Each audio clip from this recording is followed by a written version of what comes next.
Lave tes pieds avec de l'eau et du sel, et regarde ce qui se passe dans les 24 heures qui suivent. On dirait une scène de film, mais c'est bien réel. Avant de continuer, dis-moi en commentaire, as-tu l'impression que l'énergie de ton appartement a changé ces derniers temps? Lourde, épuisante, comme si quelque chose t'alourdissait sans raison. Fais bien attention, car si tu ignores ce ressenti, tu laisses peut-être quelque chose d'invisible, mais présent chaque jour, pomper ta force, ta paix, et parfois même ton argent, sans que tu t'en rendes compte.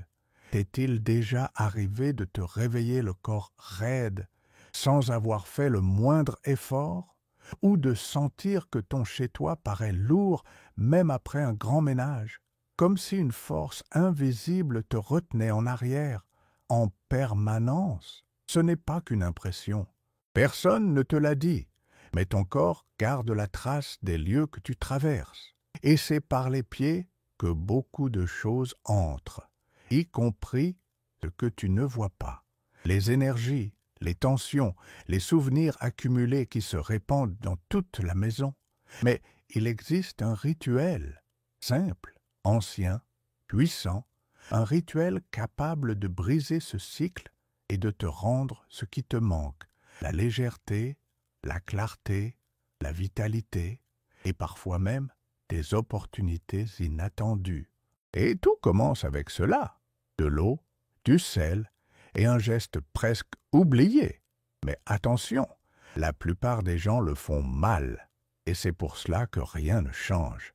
Dans les prochaines secondes, je vais te montrer comment le faire correctement, sans complications, sans mystère inutile, et avec des effets que tu peux ressentir dès le même jour. Reste jusqu'à la fin. Sauter cette étape pourrait te laisser coincé dans ce cycle invisible bien plus longtemps que tu ne le crois.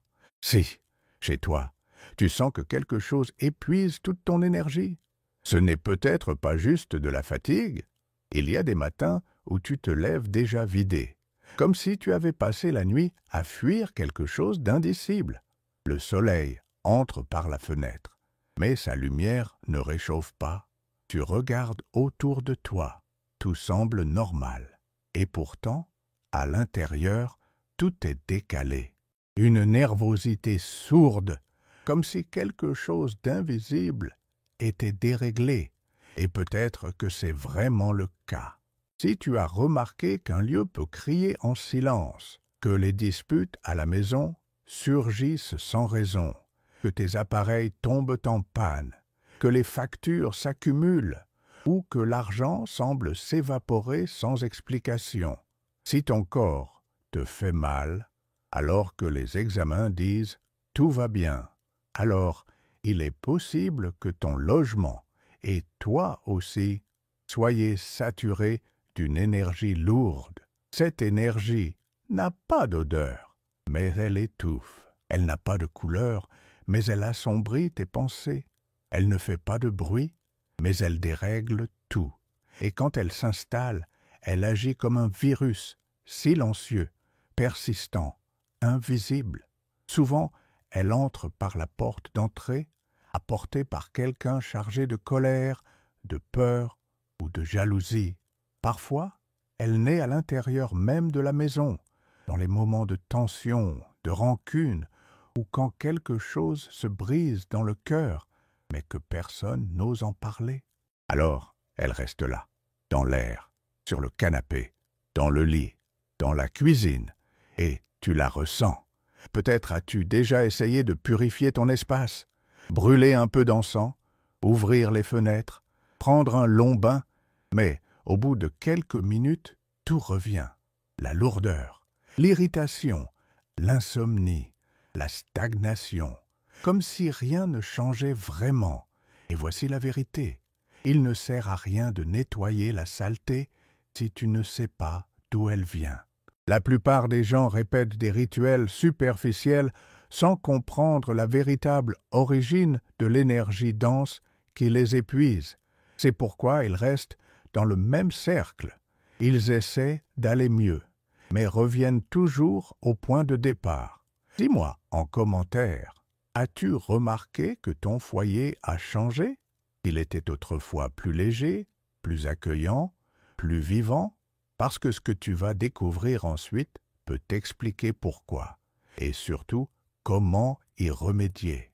Il existe une méthode ancestrale pour identifier ces énergies, un signe physique que ton propre corps envoie lorsqu'il absorbe plus qu'il ne peut supporter. Et ce signe apparaît surtout dans les pieds. Oui, dans tes pieds. Ce sont les capteurs de ton esprit. C'est par eux que l'énergie de ton lieu entre. C'est par eux aussi que ton corps te signale qu'il porte trop de poids. Dans un instant, je vais te montrer pourquoi l'union entre l'eau et le sel est utilisée depuis des millénaires comme un moyen de déblocage spirituel, et ce qui se produit quand tu pratiques ce geste de la bonne manière. Mais il y a un détail que presque personne ne mentionne, et sans lui, rien ne fonctionne. L'eau écoute, le sel répond. Ensemble, ils nettoient ce que les yeux ne voient pas. As-tu déjà remarqué comme tu te sens différent après un bain de mer, comme si quelque chose s'était détaché de ton corps? Ce n'est pas qu'une impression. La science et la spiritualité se rejoignent sur ce point. Toutes deux reconnaissent le pouvoir de l'eau et du sel. L'eau n'est pas seulement un liquide, c'est une mémoire vivante. Elle porte une vibration, une fréquence, une information. Des chercheurs, comme le japonais Masaru Emoto, ou plus récemment des biologistes français qui étudient la cohérence moléculaire de l'eau, ont montré que sa structure change selon les sons, les mots ou même les émotions qu'on lui adresse. L'eau exposée à la colère se déforme. L'eau exposée à l'amour s'organise en formes harmonieuses. Maintenant, imagine ton corps, composé à plus de 70% d'eau. Chaque mot que tu entends, chaque pensée que tu as, chaque émotion que tu retiens, tout cela vibre en toi, et l'eau de ton corps en garde la trace. Et le sel? Le sel est le conducteur. Dans les traditions anciennes, de l'Égypte aux villages d'Afrique de l'Ouest, des peuples autochtones aux sagesses d'Asie, le sel valait souvent plus que l'or, pas seulement pour la saveur ou la conservation, mais pour son pouvoir de purifier, d'expulser ce qui n'a pas sa place. Le sel brise, le sel coupe, le sel nettoie. C'est une barrière naturelle contre ce qui est invisible et lourd. Lorsque tu unis l'eau et le sel, tu crées un champ magnétique capable non seulement d'éliminer les impuretés du corps physique, mais aussi d'influencer directement ton champ énergétique. Et toi, dis-moi, as-tu déjà utilisé de l'eau salée pour nettoyer ta maison, pour te détendre, ou comme petit rituel de purification? Est-ce que ça a fonctionné pour toi, ou n'as-tu jamais essayé? Mais attention, la plupart des gens s'y prennent mal. Ils mettent du sel, versent de l'eau et s'arrêtent là. Sans la bonne intention, ce n'est qu'une eau salée. Le secret réside dans l'état dans lequel tu le fais, dans le silence, dans la conscience, dans le geste, dans le moment. C'est cela qui transforme une habitude en acte de guérison. Ce savoir est ancien. Pendant longtemps, il a circulé en secret, transmis par des femmes sages, des guérisseuses, des grands-mères qui n'avaient pas de diplôme, mais sentaient quand quelque chose dans l'air n'allait pas. Aujourd'hui, la science commence à confirmer ce qu'elle savait déjà. Il existe une fréquence dans le corps, une mémoire dans les lieux et un moyen de réinitialiser tout cela. Dans un instant, je vais te révéler un détail puissant que presque tout le monde ignore. Et c'est précisément pour cela que leurs rituels n'ont pas l'effet espéré. Ce détail transforme le nettoyage en libération. Et tu vas comprendre pourquoi. On t'a dit que le sel portait malheur, mais on ne t'a jamais expliqué pourquoi. Depuis des années, peut-être toute ta vie, tu as entendu dire que renverser du sel porte malheur, qu'il ne faut pas en jeter par terre, que le sel attire le négatif. Et si tout cela n'était qu'un malentendu, volontaire, le sel n'attire pas le mal, le sel le repousse, et c'est justement pour cela qu'il a été craint, discrédité, parfois caché au fil de l'histoire. Son véritable pouvoir n'est pas dans la cuisine, mais dans sa fonction spirituelle de protection. Dans la Grèce antique, les guerriers se lavaient les mains avec de l'eau salée avant de rentrer chez eux. En Égypte, les prêtres purifiaient les temples avec du sel avant les cérémonies sacrées. En Afrique, on plaçait des coupelles de sel dans les coins des maisons pour éloigner la maladie et les mauvaises intentions. Et au Japon, encore aujourd'hui, certains restaurants déposent du sel à leur entrée pour repousser les énergies négatives des clients. Si le sel portait vraiment malheur, pourquoi tant de cultures l'aurait-elle considéré comme un bouclier spirituel? Parce que le sel interrompt le flux de ce qui ne doit pas rester. Et voici le secret que personne ne t'a expliqué. Quand tu renverses du sel, tu n'appelles pas la malchance. Tu actives un champ de rupture énergétique. C'est comme si l'univers te disait « quelque chose doit être coupé.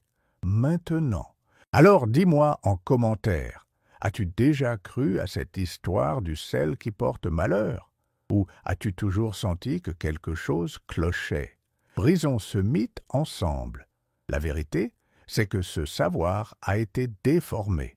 Le sel avait un pouvoir si grand dans les rituels spirituels qu'on a préféré le discréditer pour que les gens ordinaires cessent de s'en servir. Quand tu cesses d'utiliser le sel comme outil énergétique, tu deviens vulnérable.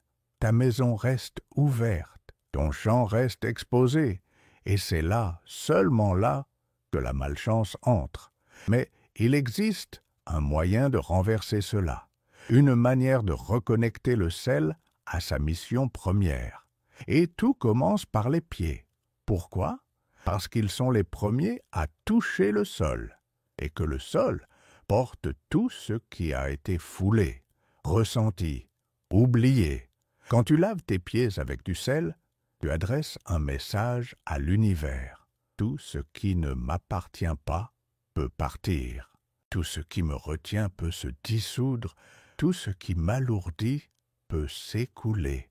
Mais attention, il y a une erreur que beaucoup commettent et qui, au lieu de purifier, alourdit encore davantage. Dans un instant, je vais te montrer la méthode exacte et ce qu'il faut préparer avant de commencer. Un détail souvent oublié, mais qui change tout.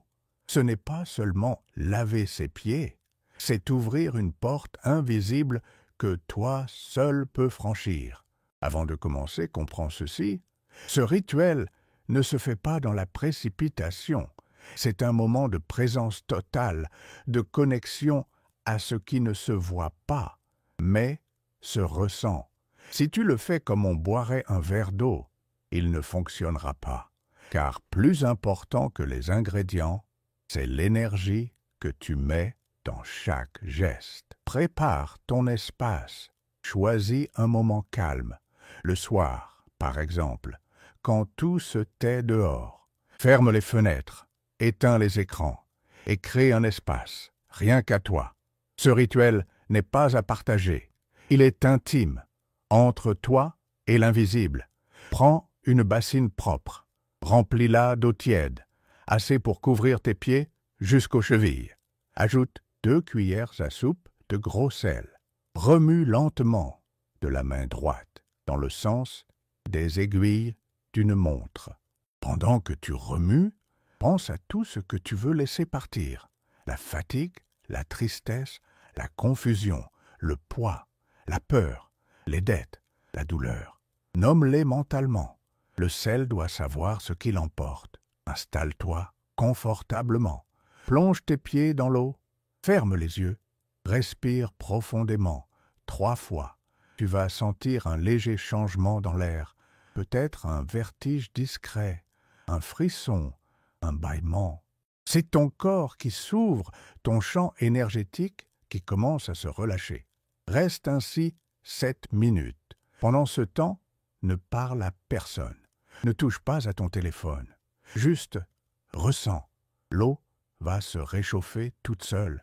Le sel va former de minuscules bulles invisibles autour de tes pieds.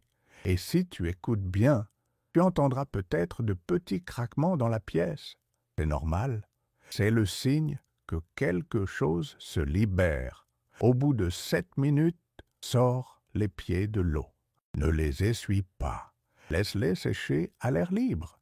Ce qui part avec cette eau ne doit pas être retenu. Verse l'eau dans l'évier ou dans le caniveau, de préférence à l'extérieur. Ne la verse pas sur les plantes. Ne la garde pas. Ne la réutilise pas. Dis-moi, pendant que tu lisais ce pas à pas, as-tu pu visualiser la scène?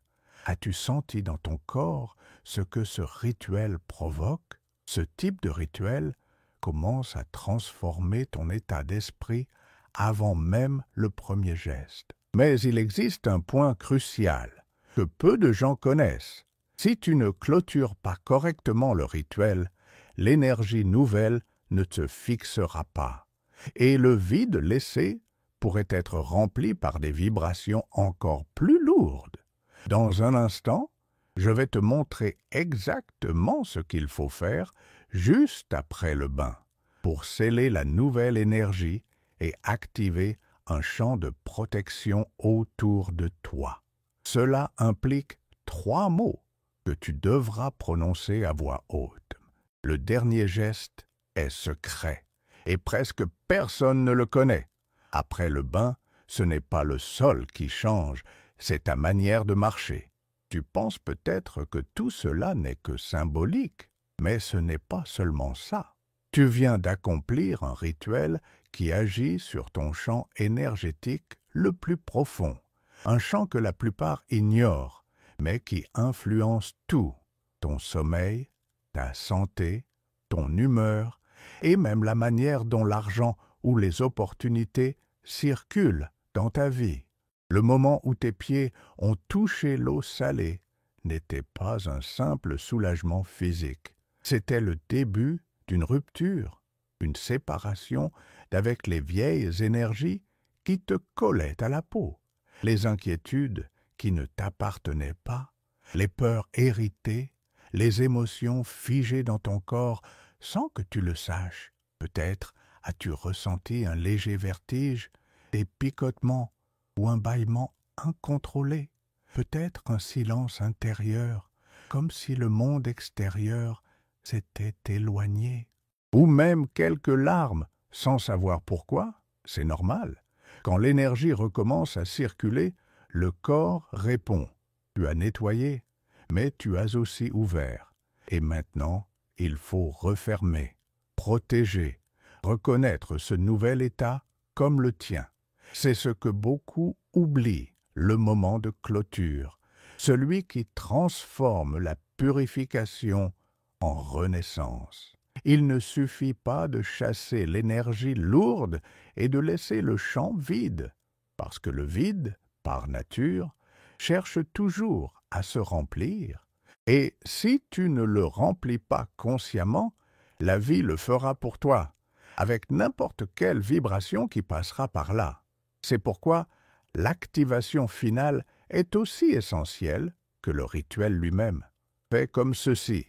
Quand le bain est terminé et que tes pieds sont encore humides, n'utilise pas de serviette. Assieds-toi dans un endroit calme. Pose tes mains doucement sur tes pieds comme si tu les bénissais. Ferme les yeux. Respire profondément. Perçois ce qui a changé. Dans l'air, dans ton corps, dans la pièce autour de toi. Et à voix haute, dis « Je suis libéré. Je suis pur. Je suis prêt. » Dis-le avec présence, avec conviction. Ne murmure pas. Ne te retiens pas. Même si personne ne t'entend, l'univers, lui, écoute, et ton corps aussi. Ces mots portent un code vibratoire.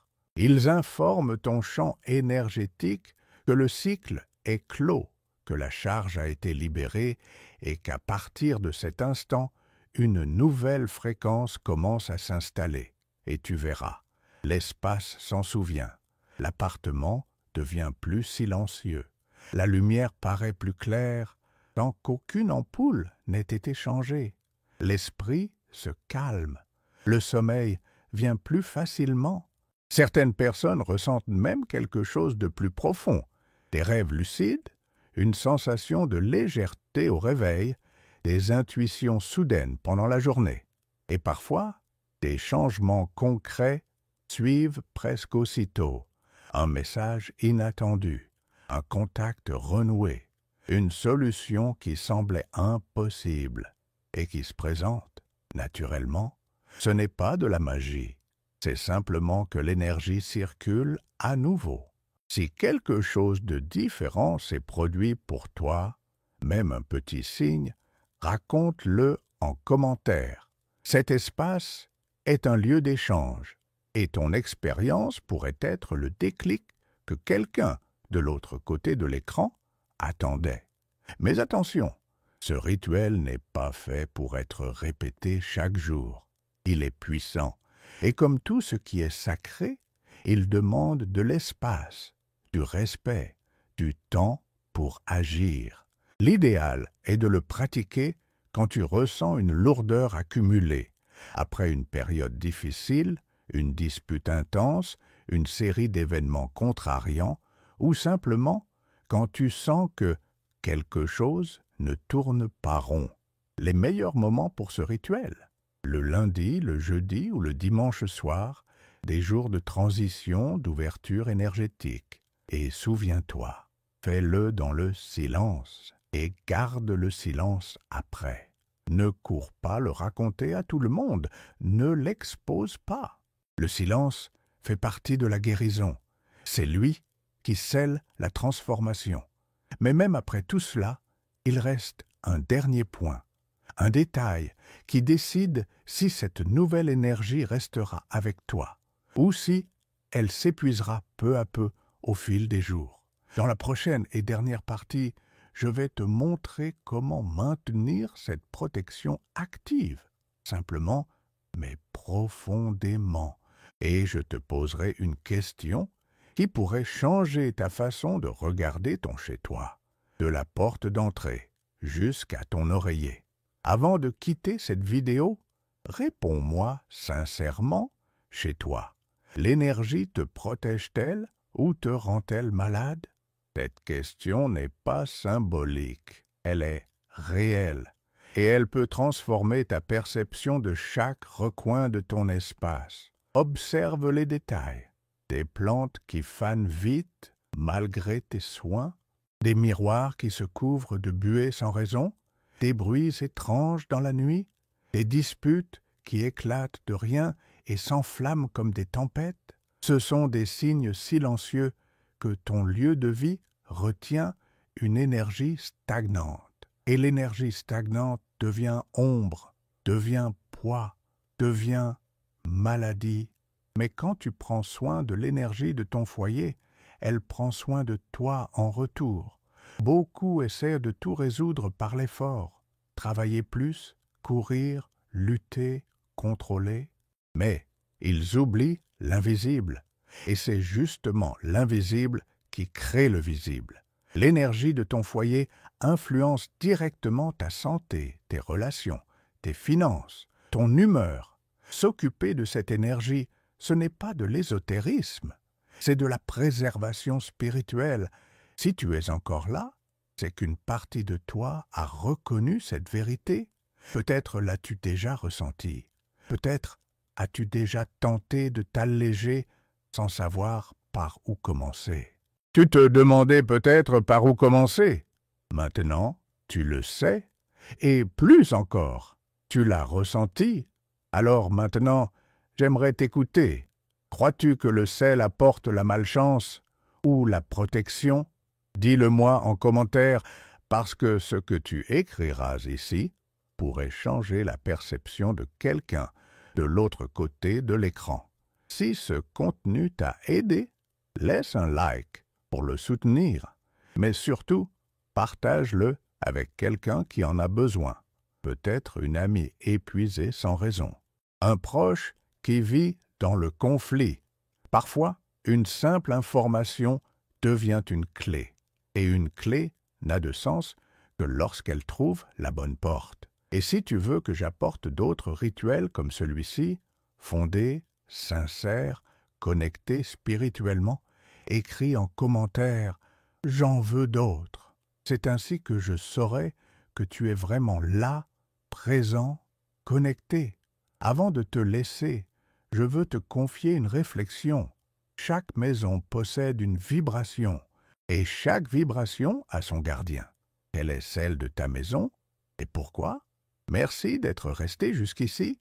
Je t'envoie une étreinte de lumière et je te souhaite, du fond du cœur, que l'énergie de ton foyer redevienne un refuge et non un champ de bataille. On se retrouve pour le prochain rituel, ou plutôt pour la prochaine révélation.